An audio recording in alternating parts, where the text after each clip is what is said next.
It's 10 days, 15 hours, 59 minutes to the big day, 10 days to history. Well, as the big day beckons, political strategists continue their strategy and stratagem. How will the voting eventually pan out? Will their actions or inactions cost them votes? Good evening. Welcome to the program. I'm Chamberlain Oso.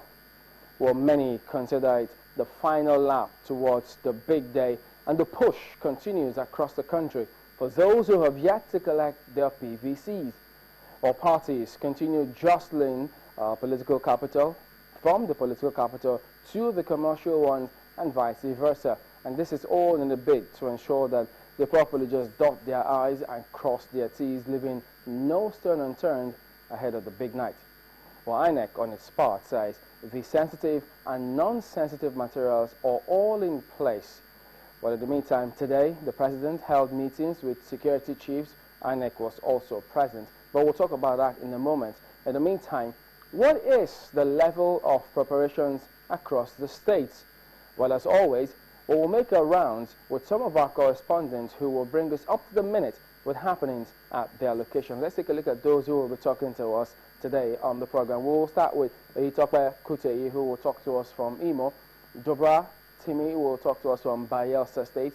And then we'll have Idris Jibrin, who will speak to us from Kano. So all of them will be talking to us tonight on the program, telling us what is the latest development where they are. Well, don't forget our social media platforms are available for you to get your voice heard on the program tonight. You can tweet at us using the hashtag Nigeria2015. Or please use the Twitter handle you see on your screen. It could be at Chamberlain or at Channels TV. Well, if you have any comments or questions, do send us an email, and that will be at Nigeria2015@channelstv.com. Well, joining us tonight, Senator Daniel Solomon is a member of the APC. But we'll also go ahead and introduce some of our other guests in a moment. But on Skype, we will be joined by Sheson Benga, who is an information technology consultant. He will speak to us much later today. Thank you there for hanging on. Well, today, no, it wasn't today actually. INEC had earlier conducted a field test of the card readers. But before we come to that field test of the card readers, let's take you through the meeting that happened today. Chukwu Anokusi, our State House correspondent, just coming off that meeting. So he will just give us a brief of what transpired. There's already talk about, did anybody say anything to the chairman of INEC about his meetings or the card readers? Let's go ahead and find out from Chukwu Anokusi, State House correspondent. He joins us live from Abuja. Hello, Chukuma. Lots of people are already asking us here, what was said to the chairman of INEC today? Any word about that today? We put the question across to the INEC chairman as to what was the outcome of the meeting, and the INEC chairman said it was, and that's all. And that's all from him. But he was the first to leave the meeting. He left at 2 o'clock for a meeting that started at 11 o'clock. And I think his function in that meeting, Security Council meeting, was to brief and give the Security Council meeting an update on the preparation for the elections by his commission. And that's alongside another security chief. And like you said when you started, 10 days to the election date, it was important that they review the security situation, which actually led to the window the president gave, a 6-week window from February 14 to March 28. And so the person that actually briefed us comprehensively after the meeting was Lieutenant General Kenneth Minima, who told us that the meeting was just to review security situation. Now the question that he answered, number one question was if there was any decision taken on INEC, and he said he was not competent to speak on INEC matters. Chamber. Chukuma, thank you very much indeed. We'll keep our tabs with you just in case anything breaks, because maybe for those who are asking, did they ask the chairman to resign or stop the use of card readers? Well, your response perhaps gives answers to that question tonight, doesn't it? All right. Thank you, Chukuma.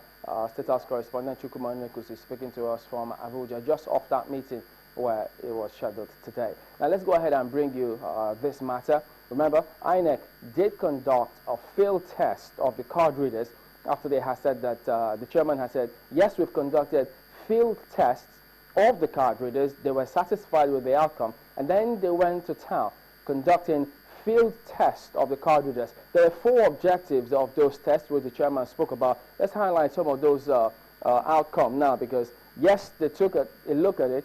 So the card reader demonstration that happened on the 9th of March in several states, 12 of them, 12 local government areas, 12 states, different zones of the country. Now this is the big one. 4 main objectives. One was to verify that the permanent voter cards presented at the polling units was presented by their owners, and that they were not cloned cards. Remember, there are several cases of people snatching cards, PVCs, to see if they could use them, and the commission has repeatedly said, perish the thought, that will not work. Now that's one of the objectives. The second was to ensure that they biometrically authenticated the person who presents a PVC at the polling unit, and then ensure that he or she is the legitimate holder of the card. And then there's some analysis about that particular one, which the chairman also spoke about recently. Then the third objective of that card reader demonstration that happened in some states of the country is that to ensure that the SERs provide disaggregated data of accredited voters, now watch this, in male or female and elderly youth categories. Now that disaggregation is to they supply vital research material for planning purposes. Now this is where that suggestion happens, wherein if there are any underage voters who pop up to cast their votes, this test number 3, this objective, the third objective of the card reader demonstration, is supposed to fish them out. So underage voting, that third option may just knock it off. Then the fourth objective of the card reader demonstration test, which was carried out by INEC, is to ensure that the SERs, that's the smart card readers, send data of all accredited voters to INEC's central server. Of course, we have people who are asking at the moment, wait a minute, all of those forms that are supposed to be filled, are they supposed to be done electronically, and how long will it take? We'll come to that in the course of the programming here today. But eventually, after this was done, INEC had a verdict. They then said they are satisfied with the use of the smart card readers in the 2015 general elections. They say it will provide tremendous transparency and credibility to the accreditation process on election day. That was a press statement which was signed by the chief press secretary to the chairman of INEC, Kaidedo, on this demonstration of the card readers, which happened in some of those states. Well, having seen these objectives, now let's take you to INEC eventually now came up with what they termed a draft table of reports of the mock election conducted on the 10th of March this year. Now, there were several states which, as we highlighted, this happened. But this one now is, we just chose Kano, Nasarawa, and one of the states, which you will get to see. The thing is, in the north, yes, Niger,